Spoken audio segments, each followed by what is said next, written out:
Hey guys, so we are live today. I have Amanda Boucher here this way. Yep, this way. I'm really bad at this.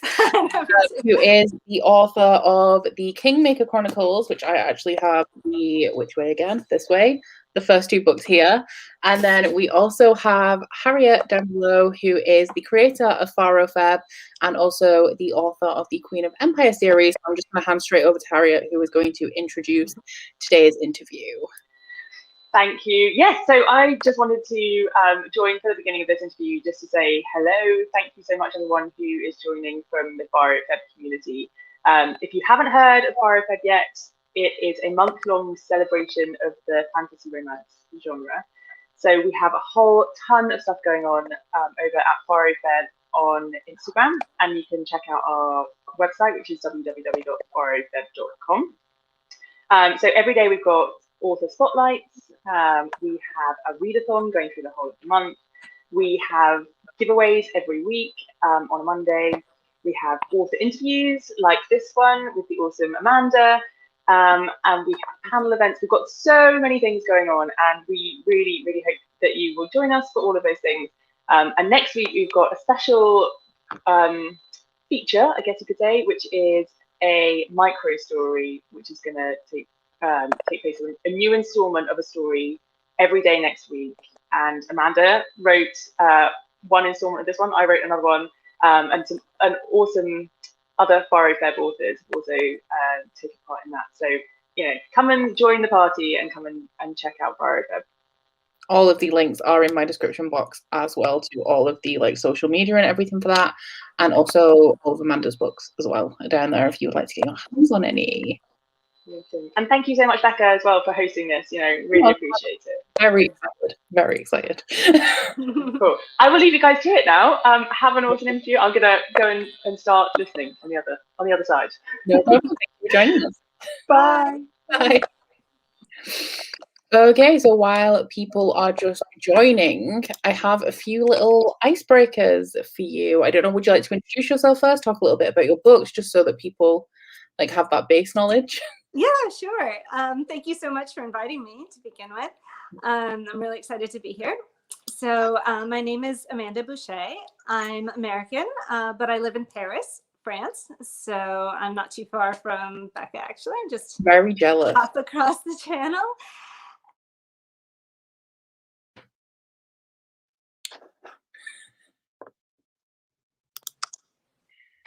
Am I back? There we go. Yeah, there you go. Did you mute yourself accidentally?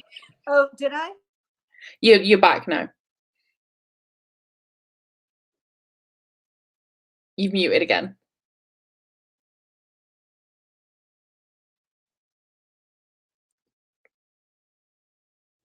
Try again. So weird, we've run into some technical difficulties, guys.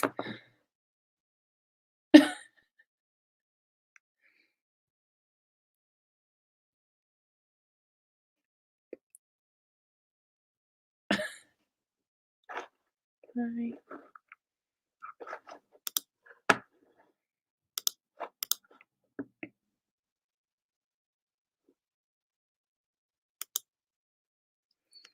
I swear every single live show I do, we have some sort of technical difficulty, which at this point I'm just used to it. No? Could you try? Yeah, try that. I don't know why I'm whispering as though you guys can't hear me as well, but Amanda is just going to hop out and pop back in and see if that fixes her audio problems. Honestly, we've been talking for a good 20 to 30 minutes in the, what's it called? The background thing, backstage, that's the one. And everything was working absolutely fine there. So yeah, we love a technical difficulty. But just while we're waiting, I finished A Promise of Fire last night and I absolutely loved it. It is a fantasy romance trilogy that is inspired by ancient Greece, and we have this character who is from a icy northern kingdom that's full of magic, and she ends up running away from there, and she's at this circus where this warlord comes from the south to he's looking for somebody essentially, and he ends up kidnapping the main character, and they go on an adventure kind of together. They're traveling to do something. I don't want to give anything else away, but the romance is very, very good. And the plot is where it leaves off in the first book. I'm really excited to continue to the second one. And I also have my reading vlog as well that is going up on Tuesday that will give you my full thoughts on that. So I hope you guys enjoy that when that does come. Just I'm going to check my phone a minute, see. The deal is with this. There we go. Oh, I think it worked now. There you go. Oh my gosh, I'm so sorry. So my niece in California was trying to FaceTime.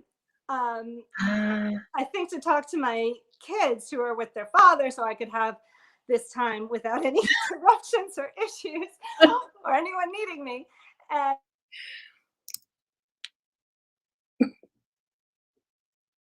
it's gone again. We love a technical difficulty, guys.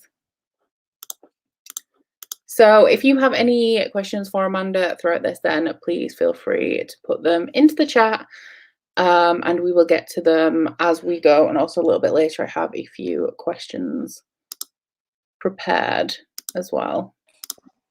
There you go. You're back again. I'm so sorry. I wish my kids would just answer where they are with their iPad because I don't know how to stop her from calling. It's fine, honestly.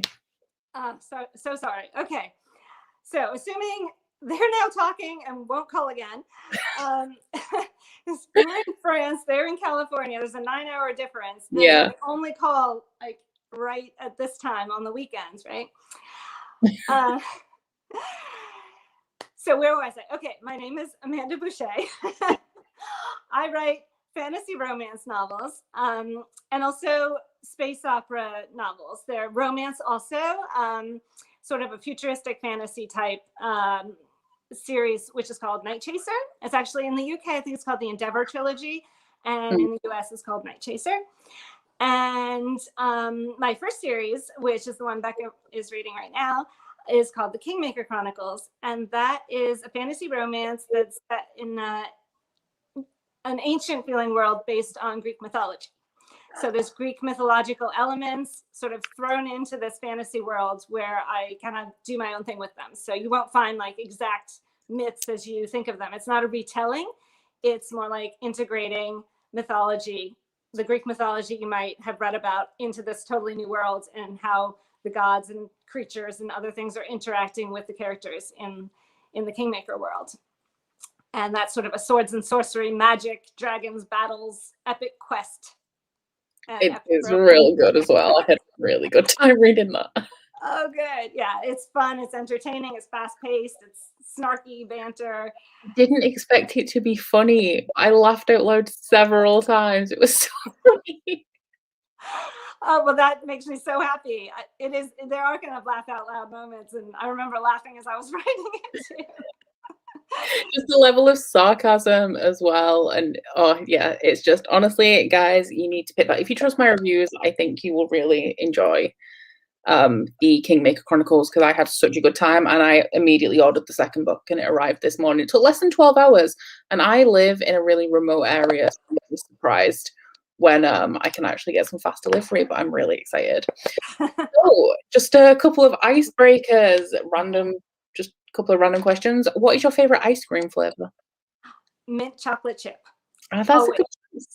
Since I was a little girl. It's never changed. I love it. It's fresh, but you got the chocolate. It's perfect. I'm a rum and raisin gal, which is, I've heard it's like old people ice cream flavor, but I love it. Yeah, I don't like alcohol tastes in general. I love wine, but I don't like, rum or whatever. So. Dogs or cats? Sorry.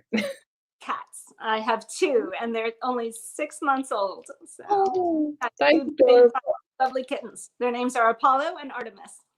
Very well themed. I like that. I like that. I have one cat that I've had for not very long, about 6 months, and I think he's around 2. And he's called Hamilton because I was obsessed with the musical at the time. So yeah, it had It's a to bit be. long. Hamilton, dinner's ready. I call it Ham for short. There you go. If you live in any fantasy world, what would it be? This is a great question. It's one that I can never answer, so I don't know why I did this to you. I'm so sorry. Well, it's hard because fantasy worlds are usually, not so great. The reason you're writing this story is because there's something horrible that needs changing. The system of governance, or there's, evil dictators, or there's horrible Sauron in the sky or whatever, the eye in the tower. So I think my answer would be Hogwarts in the Harry Potter world, because there's still some bad stuff going on, but they have a lot of fun too. Get into a lot of mischief, and there's some fun stuff involved there too, and the whole magic and learning, the wizardry. I think I would just really enjoy the learning aspect of it and all of the cool different lessons and different things that you could learn. Because I really liked school when I was at school. Perfect. I'd totally be Hermione and, raising my hand to answer every question and being the perfectionist. What are your hobbies outside of reading and writing? Well, not that many, unfortunately. It takes up so much time between work and just taking care of my kids and making things run smoothly. But I do, I try to exercise regularly, which wasn't really the case until a couple of years ago when I got more serious about trying to keep in shape. Because authors do spend a lot of time sitting, and it was less a question of, it wasn't really a question of weight for me. It was a question of just feeling healthy and muscular stuff. I'm just sitting all the time, and my back ached and my neck ached and stuff. And I find that regular exercise makes a huge difference. So I do try and exercise, and otherwise, I guess I play a lot of games with my kids. We do a lot of board games. Oh, I love board games. Yeah, a lot of board games and card games. Sorry, what? Do you have a favorite board game? We like Clue. Mm-hmm. And there's a French game called Millebone. It's like a card game where you have to accumulate miles. So anyone who's maybe French or Canadian might know Millebone. And let's see, I'll look over at our game shelf, see if I can come up. Like dominoes and triominoes.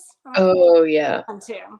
I remember playing that with my dominoes with my mum a lot when I was some great memories. What is the last great TV show or movie that you watched? Can it be something I'm currently watching? Yeah. Yeah. Okay. I'm into the Brooklyn Nine-Nine series. For anyone who doesn't know it, it's a comedy based on a group of detectives in New York City, and it's just so funny, and the acting is amazing, and we just laugh and laugh every time we watch an episode. I really need to watch that because I've heard excellent things. It's really good, and it's short, which is good because you can, if you put two back to back, then it's 40 minutes or whatever, but otherwise it's the shorter format, which is fun. I might give it a try. I've been thinking about it, but with sitcoms, it's always like a little bit hit or miss with me whether I like them, but I will have to try it because I've only heard amazing things about Brooklyn Nine-Nine. It's really funny. I mean, I think the first episode might not always be what you expect, and you have to get to know the characters as with anything. And then what you do is, I really think it's the funniest show on TV, so I recommend it to anyone. I've added it. I'll add it to my list of things to watch, which is never ending because there's so much great TV out there. And what about you? What have you seen lately that you loved? Oh, what have I seen? Oh, The Mandalorian. Yes, with my kids also. We've been watching that. Yeah, I finished it 2 weeks ago now, and I sobbed. I sobbed at the end of season 2. I'm so upset. I don't know where they're going from there, but No. I'm there for it, whatever they do. I'm excited to see it, but also if they don't fix something, then I will be very upset because it's like a happy ending, but very bittersweet. So yes. I don't know how I want it to go, but I just want to be happy again and not sad when I think about it. Yeah. So moving on to some writing questions. What is your like writing routine like? Do you just write whenever you feel like it, or do you have a set schedule that you try and keep to? It's more like what I can when I can. Mm, So I'm lucky because here in France, the kids have gone back to school since school started again in September. They've actually been in school with regular school hours, which mhm, wasn't the case last spring during the first lockdown. yeah. So I have those school days to myself, and I work, and I usually I don't feel like I write very well in the morning. So a lot of Mm, times I check my emails, answer emails, look at social media, kind of do that kind of thing. And then I do more of my writing in the afternoon, which is, I mean, I'm awake in the morning, but I feel like my brain kind of wakes up more in the afternoon, and I'll write. But a lot of times I'll maybe reread what I wrote the day before, yeah. or I'll go forward, or I'll do a little bit of both. It depends. Sometimes I'll just open the document and I'll scroll back 10 pages, and then I'll just spend the whole day actually really editing those last 10 pages. Yeah. Or sometimes I'll just scroll back a page to kind of get myself back into it, and then I'll make more forward progress, during the day. Yeah. I don't really like to impose a word count on myself. I do keep track of it, and then I Yeah. look every day what I managed. And some days it's 200 words, but I will have edited other parts. Yeah. And some days it's 2,000 words, and I'm super excited. I'm like, wow, look at this. But I won't have edited something else. So I don't think that editing time is lost, but it's hard not to see that nice chunk of words that went into a day. Yeah, it's hard to feel productive. Like I had a day on Friday where everything kind of went wrong, so I only accomplished like half of tasks, so nothing was done by the end of the day, and I felt awful. But like the time that I did spend doing stuff, I was doing stuff, so I did make progress. But it's hard to feel like that without the quantifiable, like this is what I achieved today kind of thing. I always find the writing process really interesting because it's a creative pursuit. So there's so many different ways that people do it. There's so many ways that people actually like schedule their days or don't schedule. Some people just have to write like when inspiration strikes them, and it's really interesting to find out like which one it is. So are you a pantser or a plotter? Definitely more of a pantser. Oh, Yeah. I usually have sort of some key scenes in my head yeah. so I guess I would call that some plotting, but it's in my head. I definitely don't write outlines. I don't jot down scenes either ahead of time because I'm super linear and I cannot write out of order. So even if I have a scene that I know is, 200 pages down the road, I'll just keep it in the back of my mind. Wow. As sort of like a marker of I need to get from here to there. And then whatever happens in the meantime is all organic and one scene building off another. So I know that I plot a little bit in my head.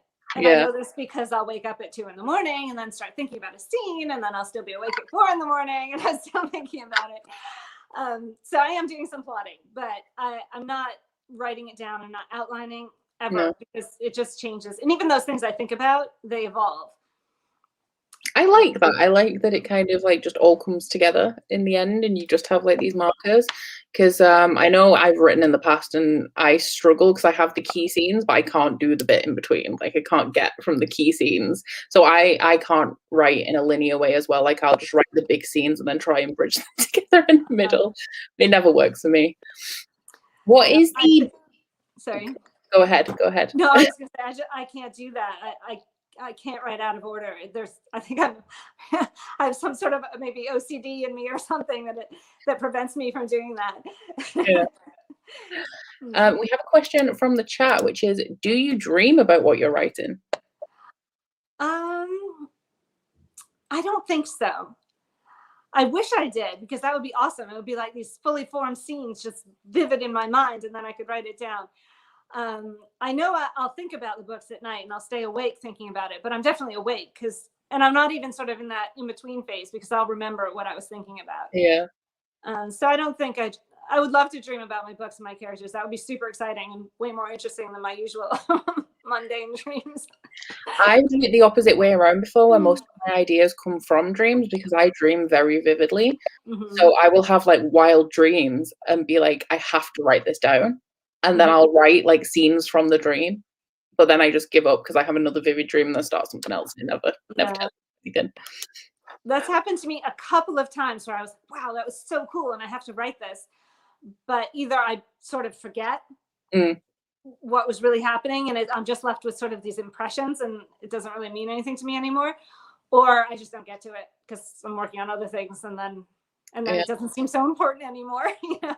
Do you have like a lot of ideas? Like, are you constantly thinking of other things that you would like to write? I used to. It seems like less of a problem lately, maybe because I feel like I'm not concentrating well lately on writing to begin with. This whole, well, the whole 2020 for various reasons. Mm. I was not concentrating well at all. And I find that I had less ideas firing around in there. And before that wasn't the case.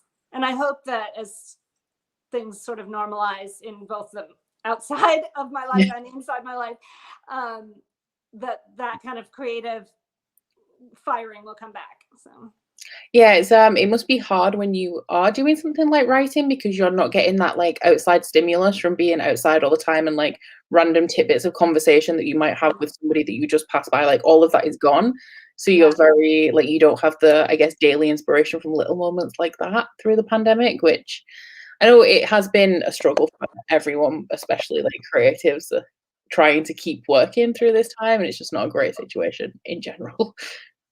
definitely. Well, it definitely changed my way of writing and working. Yeah. I used to sort of pride myself on being very concentrated. I could sit down and I could work, and I would just work. And now I sit down and I'm super flighty. I'll get up 2 minutes later, get a drink. I'll look on social media. I lost that really nice, ability to concentrate and block other things out. So maybe I think it's hard to carry on with your normal routine when everything else isn't normal, and other people have a routine that isn't their normal routine in the same space as you, and it's a strange kind of phase that we're in at the minute, and I'm hoping we'll be out of it sometime soon. I hope so for everybody. What is the best piece of writing advice that you ever received?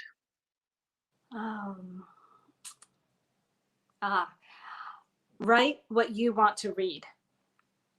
That is a very good one. Yes, because if you're writing something that you wouldn't be interested in as a reader, I think that your inspiration it's going to show that you're not inspired, probably. Mm. So, yeah.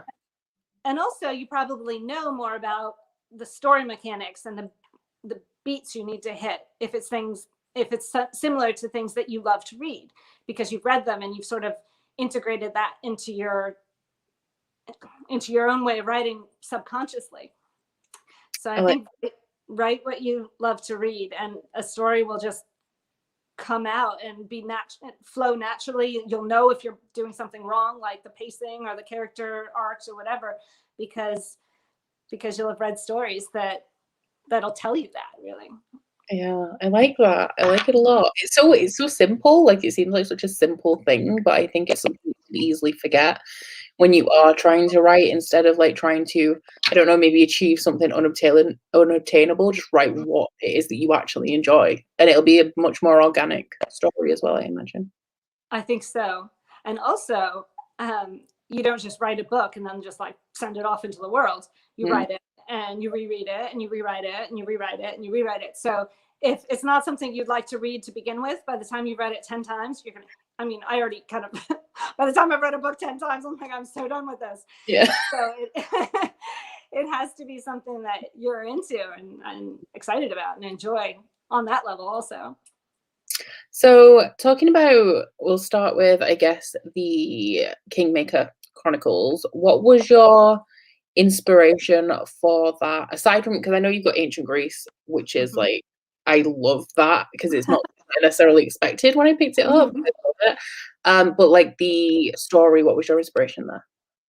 It was really the main character, Kat, the heroine, that she popped into my head, and she was super lively and super vivid and super sarcastic and funny and a fighter, and she was kind of small and feisty and had this wonderful magic that made her really unusual, and it all sprang from her afterwards. She was the main inspiration, and the world and the other characters grew out of what I saw for her and what I wanted for her and her story, and how she would come into her own, really, go from trying to run from her destiny to, coming into the light and embracing her destiny and figuring out how to balance herself in a way that makes it possible to take on a role that she was meant for but didn't want to begin with. Yeah. I really like the contrast between her and Griffin, because she's just so, like, impulsive she's definitely impulsive, but she's also just so, I want to say, like, dramatic, whereas Griffin has his moments of being impulsive and he can have like a bit of a temper and stuff.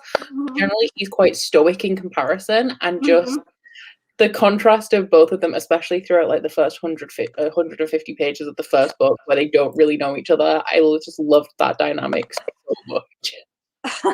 Thank you.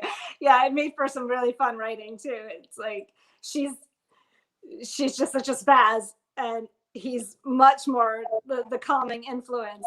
But she totally deserves to be, making trouble. They did kidnap her and drive her off. So, not with ill intentions, but still, it is a kidnapping. And of course, she makes their lives miserable, as she should. Which I love. As many pages as possible until she realizes, maybe these people aren't that horrible. And I really loved just Beta Team in general, and the whole vibe, and how, like, they kind of, I don't want to say anything because it's like later in the book, but just the characters that they turn out to be in relation to the main character, I just love it so much. Thank you. Yeah, that was exciting to write too, because part of Kat's, issue is that she doesn't have a family that she loves or wants to claim, and all these people come into her life that slowly she realizes that, these are people that she wants to be her found family. Really, that's a big theme in my books, is found family. I love, like, found family is one of my favorite tropes. Well, both series. I'm very excited. I'm going to finish these probably pretty soon, and then move on to it's the Endeavour series in the UK. I'm excited for that as well, because with you writing both fantasy and sci-fi, is there a difference for you when you're actually writing them? A little bit. For me, they're both really fantasy. I even hesitate to call the Endeavour series sci-fi, because I think it's more science fantasy. Like Star Wars, for example. Yeah. There's sort of almost a magic to the world, that, not magic as in like, fireballs and sorcery and stuff, but sort of inexplicable things like the Force, and there's not the Force, but this kind of idea, things that don't really, it's not supposed to be a lesson in science by any means. Please, nobody think that.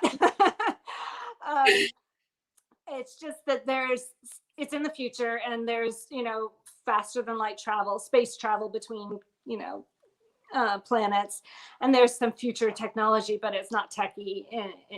And that's definitely not the focus of the book. The focus of the book is the adventure and the romance and the emotion, and how the characters deal with the situations that they're thrown into, their reactions, and where that leads them in their lives and also in their relationships.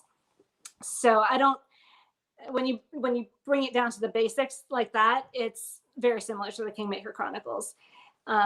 So for me, fantasy, but it's just a different setting. It's futuristic.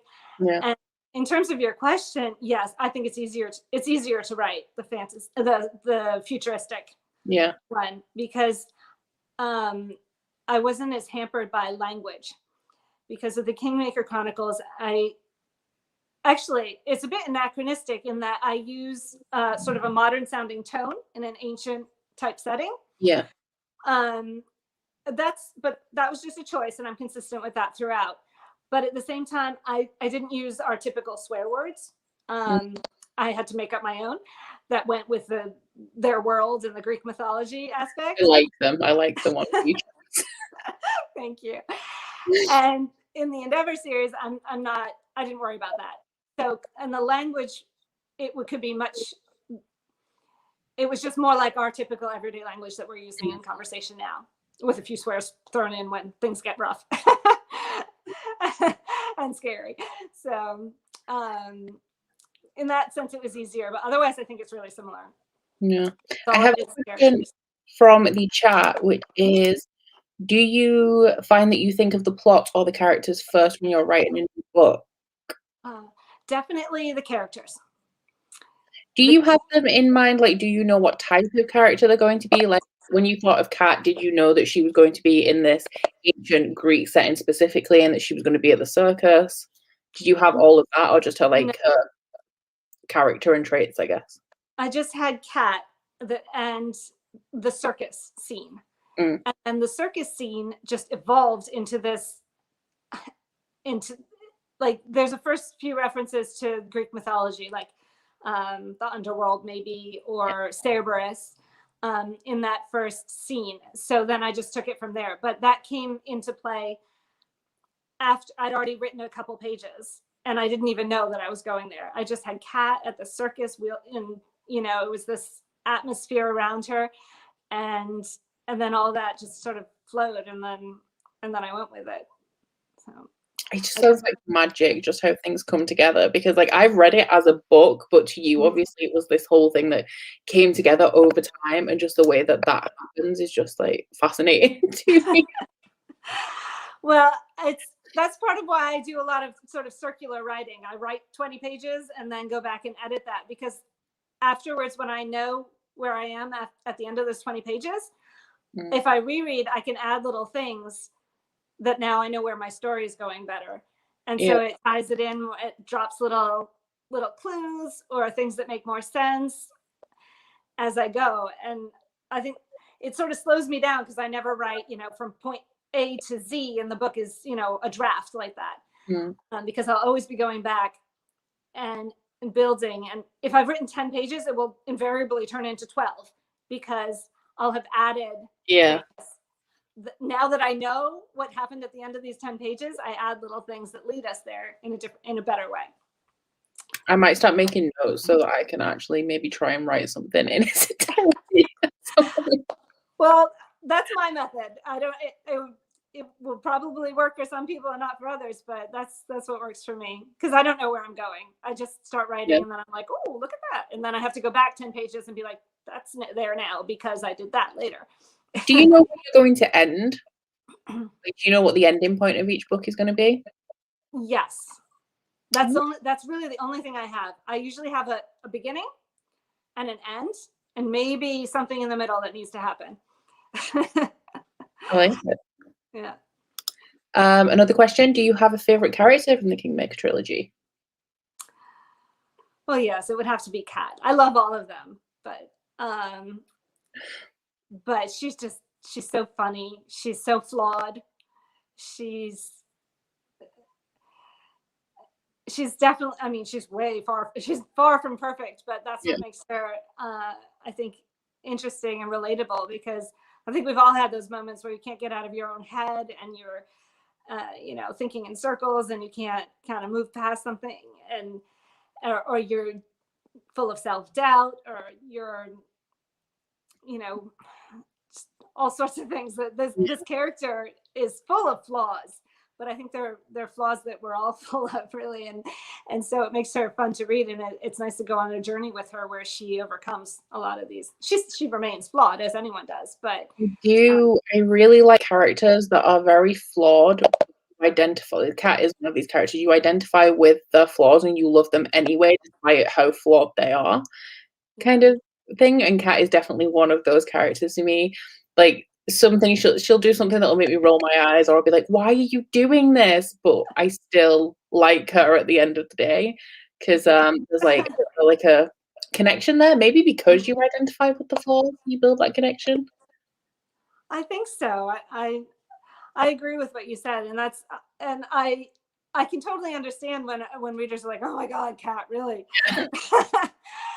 But you keep going on her journey with her, because she's so genuine, and she's so fierce, and I love the balance between Griffin and her, because he's flawed also, but their flaws are not the same. Yeah. So they complement each other. So their strengths make a whole, and their weaknesses, help or offset by the others. So If you could choose any two actors to play Kat and Griffin in a movie, who would they be? Well, I think that the cover model on the US covers, Oh yeah. if anyone knows those, look exactly like the character. She was my perfect cat. Like they just chose the perfect model, and the model just did the attitude and the clothing and everything perfectly. And I think she looks just like, on the covers anyway, I think she just looks just like Wonder Woman. I don't know if I pronounce it right, but Gal Gadot, I think. Yes. Oh, Gal Good. I always want to say Godot and pronounce it like I French. do too, but I think there's a T. Anyway, if we say Wonder Woman, I wonder, actually, I think I have it here. Let me see. Okay, so if, there. Yeah. It's hard to see because I don't know where my camera is pointing with this. I think, yeah, it's going through pretty clearly. You've got it. I just think she looks exactly like the Wonder Woman poster that was plastered all over Paris, and the buses would go by. And when the buses would go by with Wonder Woman plastered across them, when the first movie came out, this book was already out, and my daughter would point at the bus and be like, "Look, it's Mommy's Breath of Fire." Oh, it's so cute. Like, yes, it is. So I think she would make a perfect. This is another woman. Yeah, I didn't think of Wonder Woman when I looked at the covers, but now that you've mentioned it, like I do see the similarities between the Wonder Woman movie posters and the cover model. Yeah, I know. I was happy that sorry, this is really awkward there. I was really happy that my books came out beforehand because it was already a done deal. The covers were done and everything. Because afterwards, I saw that, I was like, wow, it looks just like that. So I'm glad it didn't happen in the other way, because you don't want people to, oh, she copied the Wonder Woman poster. Yeah. And then for the guy, I have to say, Stephen Amell who plays Arrow, Green Arrow. Oh, it's been a long time since I watched that, so I'm actually just gonna look him up. Yeah, it's not super new, but I swear he could play any of my male characters, because you just dye his hair a little darker, a little lighter, or whatever. He's the one. I like picture him for everyone. This is the one I was most excited about, because I was like, I want to know what Griffin looks like. Yeah. Yeah, you know what? I support that. That's a good choice. Just give him darker hair, kind of long and shaggy, and warlord-ish. He has like the strong kind of features that I imagine Griffin to have, which is cool. So why did you choose ancient Greece in particular? Well, I think I'm half Greek, actually. Oh. Yeah, I speak a tiny bit of Greek. I mean, just real basics like numbers and stuff, how to order food. But growing up, that was a part of my life. My grandmother and my grandfather, but I didn't know him. He died when my mom was young, actually. So I only had my Greek grandmother, but she was, very Greek still, even after many years in the United States. And anyone who has Greek family will know that you hear at every occasion, oh, that comes from the Greek word. And oh, Greece is where all civilization came from. Greece, the birthplace of the Greece, democracy, etc., medicine, everything. So, and we ate a lot of Greek food and things like that. And I've been to Greece several times, which I love. So it just, when I was in that first scene of A Promise of Fire, that circus scene, and I came to a point where in all fantasy worlds, there's some kind of theology. And I came to the point where I needed to decide whether I was going to reference, I came to the point where I was going to reference a god. And I sat there for several minutes thinking, okay, do I make up my own god here? I could call him blah, blah, god. Yeah. And I have to develop my whole system to go with him. And for some reason, I just said, no, forget that. Let's do Poseidon. And so, and I went off with the Greek thing. And I guess, partially it's because I'm familiar with it, and it was easy to come up with the names and some different myths. And I think many readers are familiar with it too. And you definitely don't need to be an expert in Greek mythology. It's just fun when, you say a name and it rings a bell. And you don't have, it helps the reader, I think, dive into the story more easily and not be hung up on technicalities, Mm. because you already are familiar with these names and some of these stories, and you don't have to spend time figuring out who this is and everything. You can just get straight into the action, the romance, the adventure. And that's, the theology is peripheral in the beginning. It ends up, it becomes much more a part of the story as we go on, but at the same time, you never have to be an expert in Greek mythology. It's all done in a way where you don't need to know anything that's not in the book. It's surprising when I was reading it, because like I read a lot of fantasy as well, so I know a little bit about myths and like Greek myths in particular, but it's surprising how much you realize you know when you read it, and like you see Poseidon and automatically like that's the god of water, and like Hades, the god of the underworld, and it's just like ingrained into you as well. But I like a good Greek myth. Yeah. And something just, I don't know, just something, they just seem, the Greek gods and goddesses just seem so like, I suppose regal is the correct word for them, just, and the thought, because in ancient Greece it was a religion, and how they could possibly be real and things like that, which I really enjoy. With your magic system, how did you go about constructing that and like working out like how it works, what powers Kat would have, and things like that? Well, in the beginning, also same as usual. It just kind of, the first parts of it came out just as I was writing. And then once I had some sort of a skeleton of it, just from needing to write, needing things for the plot, then I filled it in or fleshed it out, and then you know, became myself more familiar with the system. And more or less it's based on 4 elements. You can have fire or water or some kind of power over earth or air, but then people can do all sorts of different things with that. And in terms of there's three kingdoms within this world, and one of them has less magic, the middle one has some more magic, and the other one has the most magic because it's closest to Mount Olympus, which is the source of the gods and the powers and everything. And so that creates a whole hierarchical aspect to the kingdoms and the people within the kingdoms. So it wasn't, I didn't have it all worked out to begin with, but once I did, and I knew where I was going, then it was just important to keep it consistent and not just willy-nilly throw things around and pull things out of thin air. Like once you establish the system, it needs to be consistent and have consequences and stuff. But I wouldn't say that I had it all worked out to begin with. Does that kind of thing take you longer? Like, is there anything in particular that took the longest to write in terms of the Kingmaker series? Yeah, it takes me ages to write battle scenes and ages to write sex scenes. Yeah, I imagine sex scenes do take quite a while to write and make sure that you've done them to the way that you want them, and they're not like cheesy or like too much and things like that. There's a delicate balance, I think, with a sex. It really is. And it's the same with the action scenes. I find I can write them. It's not that it takes that long to write or longer than other parts to write, but where it takes a long time is I will probably edit and rewrite those type of scenes several more times than any other parts of the book.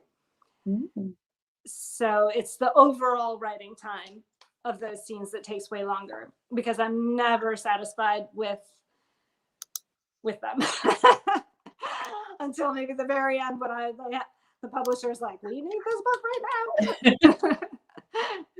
I have a question from the chat, which is, do you struggle with conflicts for your characters? No, they have so many conflicts that I've got tons of ideas for conflict. All conflict. So, everything's sort of built, which is a great question because you need conflict, right? That's the driving force behind everything.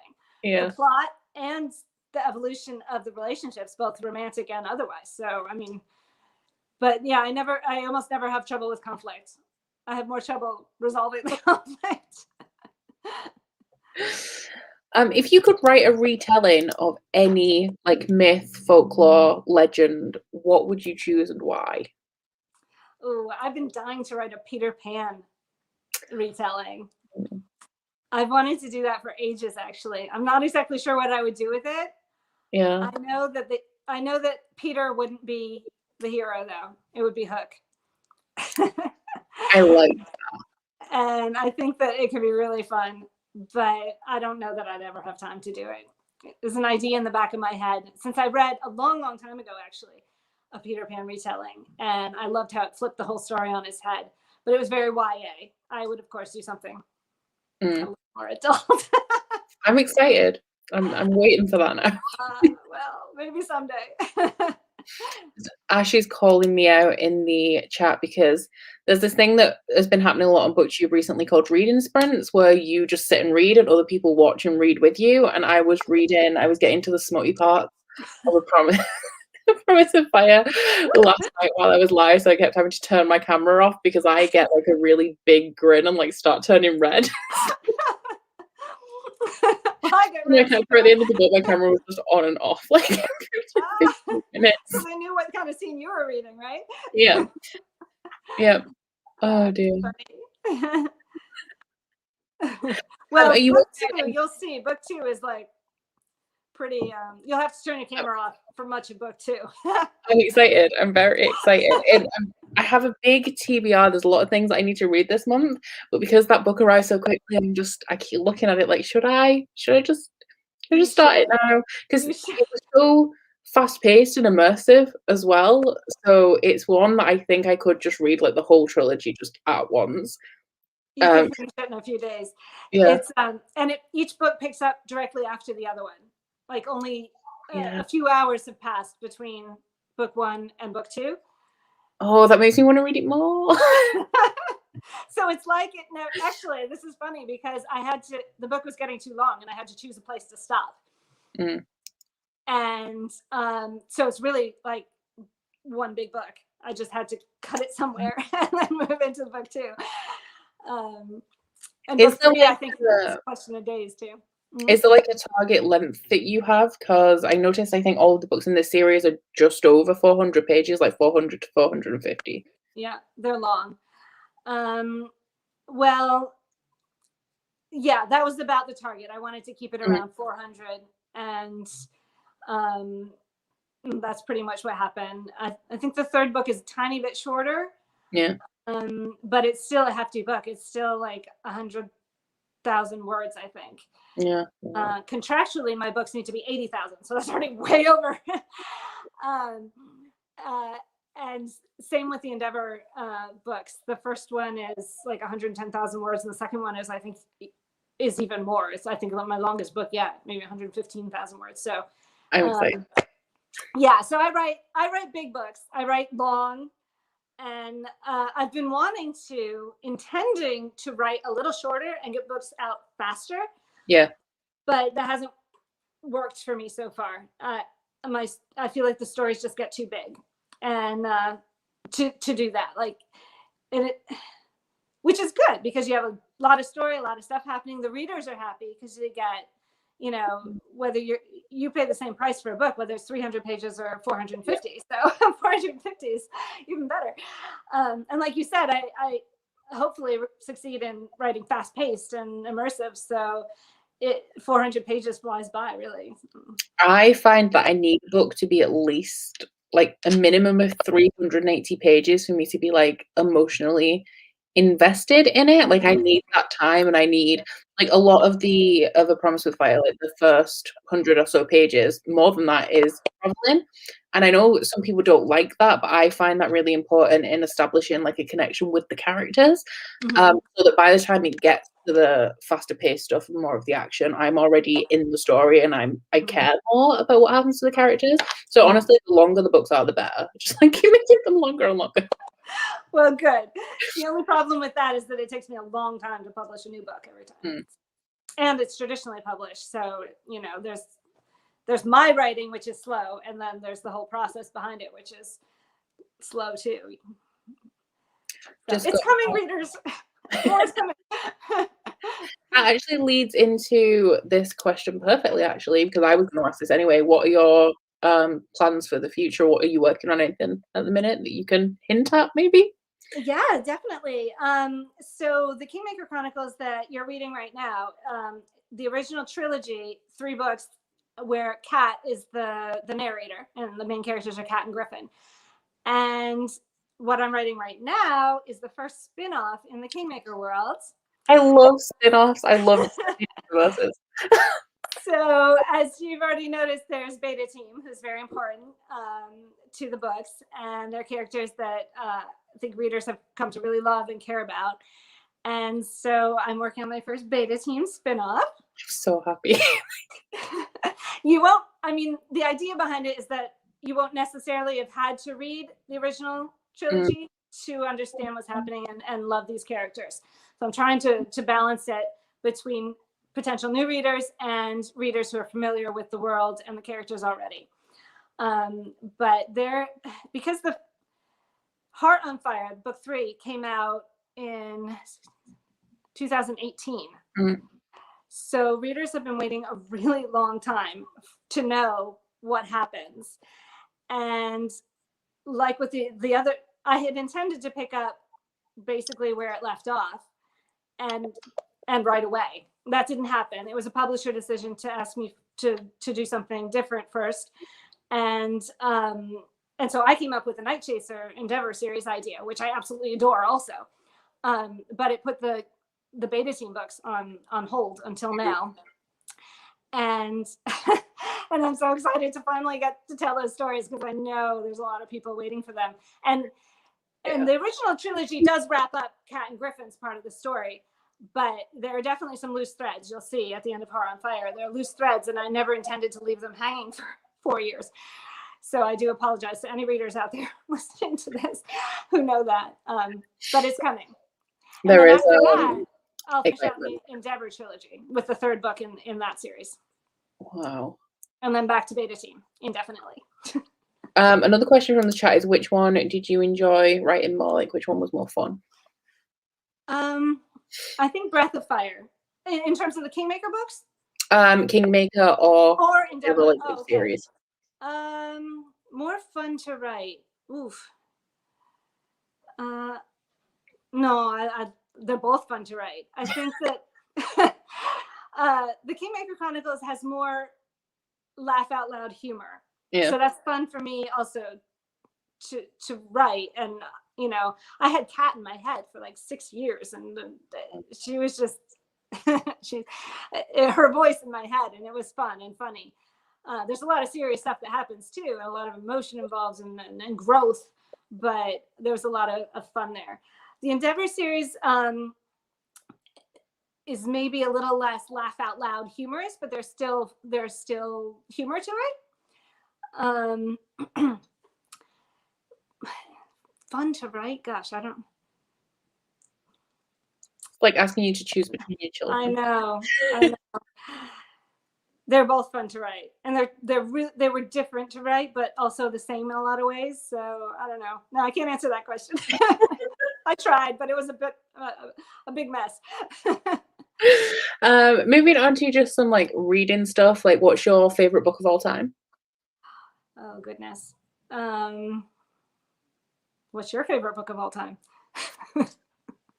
Oh well, right now I would say House of Earth and Blood by Sarah J. Maas at the minute, but I have like I tend to like series, so like this is one of my favorite series kind of thing. It's hard. It's a hard question. I know it is a hard question. I'm gonna go with something I read more recently because I loved it so much. It's Maria V. Snyder, who wrote YA, sort of a mature YA. The characters are more 17, 18. Space opera adventure. It's called Defending the Galaxy. Mm-hmm. The first book, and it's a trilogy. There's Defending the Galaxy. No. Navigating the Stars, Defending the Galaxy. Oh, crud. Sorry, I'm not in the right order, so I'm going to look. Hold on. Okay. Opening Goodreads I have them right here.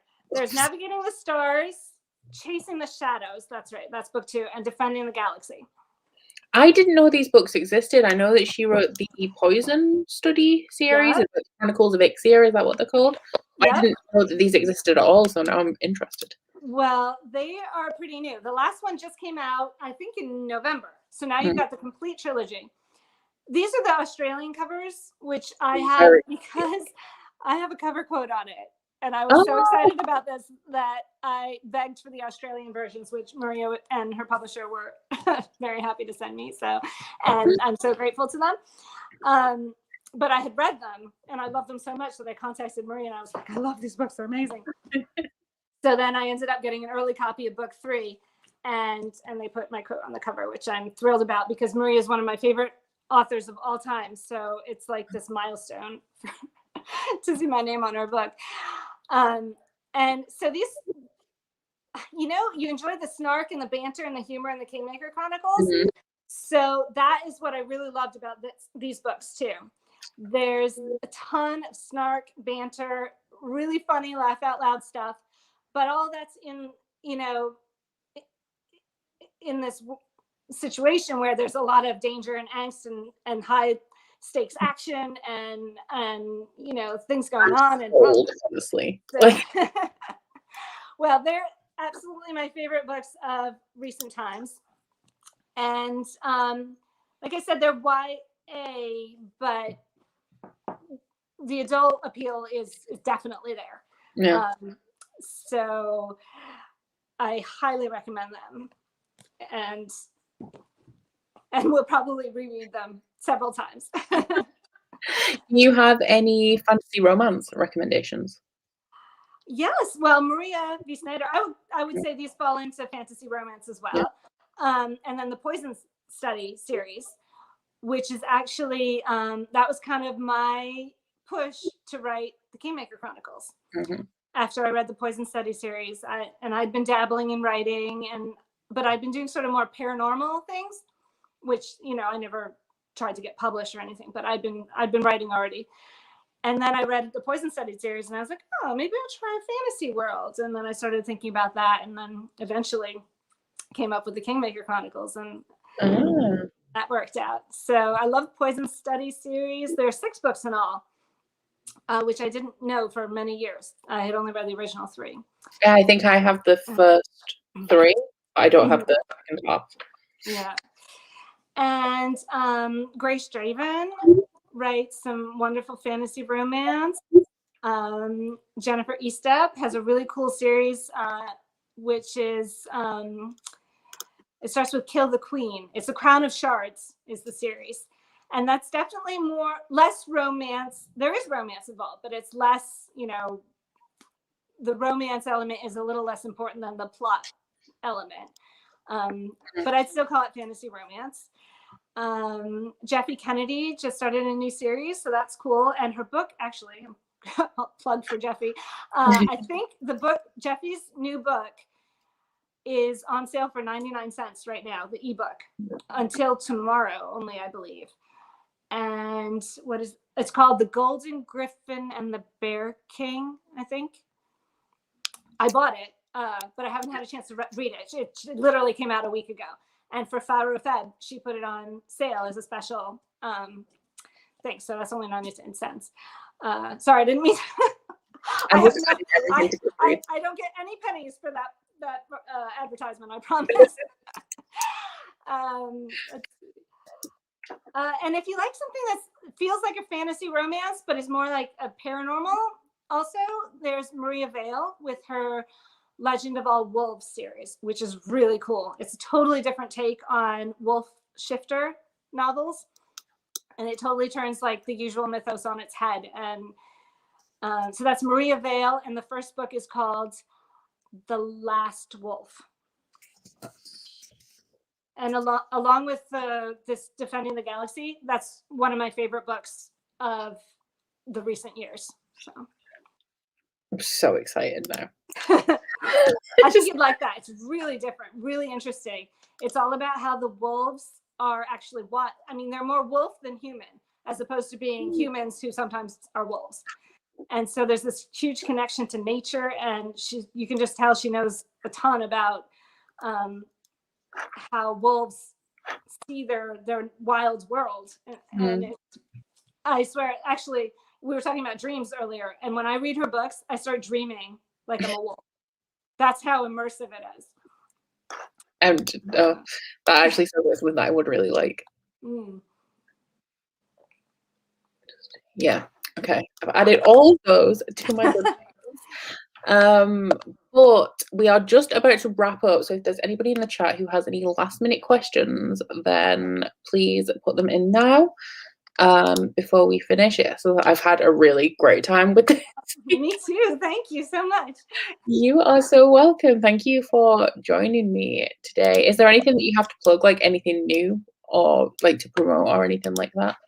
Well, unfortunately, I haven't had a new release since last April, and that was Starbreaker, which is the follow-up book to Night Chaser.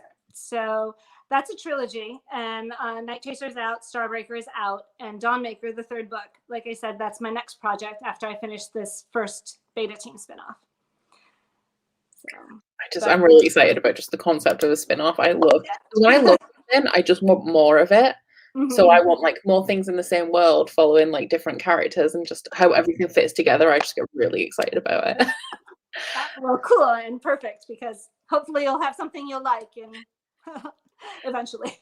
We have a question that is, will you ever publish in the paranormal romance genre? I know you said that you used to write a bit of paranormal. Yeah, when I was first starting out trying my hand at writing, I definitely was doing paranormal. I was doing time travel. I had my modern day heroine tumbling back into time, and I've still got those on a hard drive, on a flash drive somewhere. I would never go back to those books, I don't think, because I've learned so much as a writer since then. But I would, I would definitely, if I have an idea that I'm excited about and I have the time to do it, then I have no problem trying my hand at paranormal or fantasy romance or space opera, or I'm sort of a genre hopper anyway. I think paranormal is making a bit of a comeback at the minute as well. Like, we've got in some new vampire stories, which we haven't had for, how long's it been? Like 10 years maybe since they were really popular. Yeah, there's a sort of a new movement called paranormal women's fiction. So the heroines are a bit older. Oh. And there's a lot of witches, vampire type things going on, some kind of paranormal element, but you've got a heroine who's, got some experience behind her already, rather than being sort of a younger woman. So that's interesting too.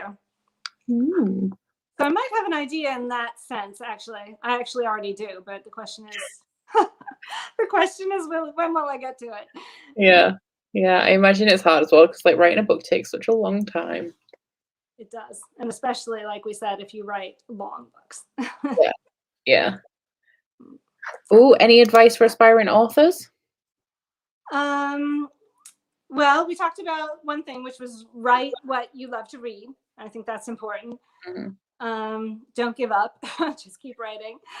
And I'm kind of a perfectionist, so I will always say, work and rework and rewrite before you, if you self-publish, make sure it's really well edited. If you're presenting to an agent or editor, same thing. Make sure you're putting your best work forward, and then somebody else can always help you improve it as well. But it's important to spend a lot. I mean, I tend to reread maybe too many times, but there might be a happy medium in between there. But I would say definitely, make sure you're putting your best work out into the world when you can. Sounds like solid advice to me. Books or material that you found useful. Yes, there are a ton of resources on the internet. If you're going to query an agent or an editor, definitely look up, examples of good query letters and how to formulate your hook and your pitch paragraph and things like that. You definitely want something that'll snag someone's attention, and that's actually really hard. It's a skill in itself. So there's a lot of resources out there. It sounds easy. It doesn't sound like something. I feel like that's one of the most daunting things, because like you feel like you've written this entire book and all of that is done, and then it's kind of like, what do I do now? Yeah. Like, where do I go from here? and you have to basically boil your entire book down into one little hook sentence or a comparison. Like my Night Chaser Endeavor series, I call it Robin Hood meets Star Wars. Ooh. So you know what you're getting. You're getting found family, you're getting adventure, you're getting romance, you're getting quests, you're getting the underdog fighting against the tyrannical, overlord. So with just 4 words, you already know Yeah. where you're at. And it all sounds like things that I love. So I'm excited to get to those. Okay, so I think that brings us to the end of this. Like I said, in my description box, there are links to all of Amanda's books, all of the Faro Feb stuff that you can go follow for more stuff. There's more live events, like giveaways and everything, as Harriet explained at the beginning. I just want to say a big thank you to Amanda for joining me today. Thank you. Thank you so much. Yeah, great. It was great having you here, and I'm excited to continue reading because it's real good, guys. If you haven't picked it up yet, if you haven't picked up the Kingmaker Chronicles, would highly recommend. But yeah, that brings us to the end of this live show. So check out all of those links, and I will talk to you guys probably sometime with Faro Feb, because there's a closing event as well that I will be hosting. And yeah, I hate closing things, in case you didn't notice. I'm really bad. You had great questions. Thank you. This was really fun. Okay. It takes a while.